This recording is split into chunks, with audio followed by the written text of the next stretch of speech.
Je te mets un peu où tu veux. Ah ben ouais. Ben c'est Fanfan, voilà. Tu es venu Santa Tulipe alors? Je suis venue. Santa Tulipe? Ah non, non, non, c'est pas la tulipe. D'abord, je suis née dans un œillet, pas du tout dans une tulipe. Ah, après ce que me disait ma mère.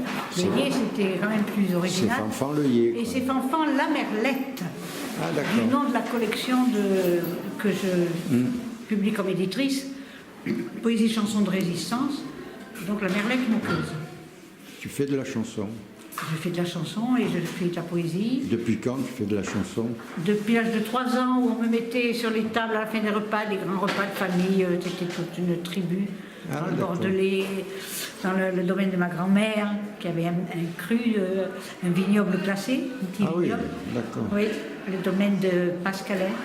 Et donc voilà, j'adorais déjà attirer l'attention sur moi, sans doute, à 3 ans.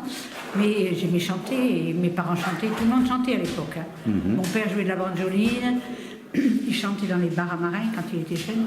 Ma mère chantait l'opérette, et voilà, on était bercés de tout ça. J'ai chanté des chansons réalistes avec mon père aussi, dans l'enfance. Et puis je commençais à mettre en musique les poèmes de Victor Hugo à 7-8 ans. Voilà. Mais la scène, ça fait longtemps que tu la scène, j'ai toujours fait du théâtre, mais j'étais prof de lettres et puis on m'avait orientée vers des études. Je voulais ou bien être acrobate dans un cirque ou écuyère ou patineuse sur glace. Ah ouais. Évidemment, tout métier que ma famille ne voulait pas. Donc j'ai commencé par enseigner pendant une quarantaine d'années. Et puis suite en plus à la maladie, il ne restait plus beaucoup de temps, je me suis dit je vais chanter. Donc j'ai vendu la maison, je suis partie, j'ai fini ma thèse aussi qui ne servait plus à rien mais pour le plaisir. Et puis je suis montée à Paris et je me suis un peu formée pour réussir à monter sur scène avec 25 chansons de moi. D'accord. Mais c'est tout un univers à créer. Et toi qui vas souvent à Paris, qu'est-ce que tu penses Je pense qu'on dit les bon temps de Paris, ça a toujours été le cas. Les Parisiens se sentent un peu supérieurs. C'est faux.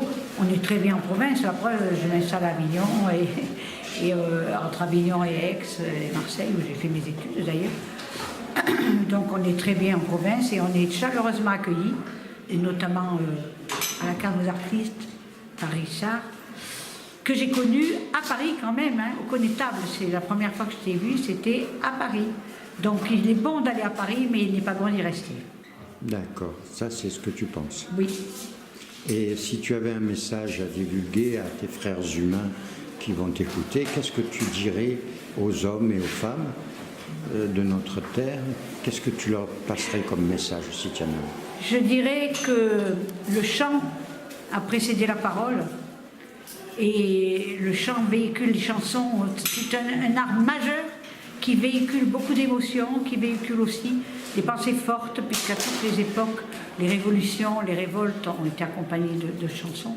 Et il faut absolument maintenir une chanson vivante et non censurée.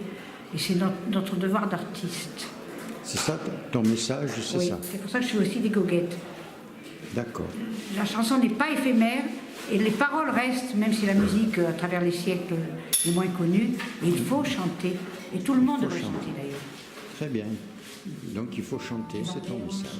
Oui. Merci, Fanfan. Des bras offerts, quand il s'y perd, il peut nager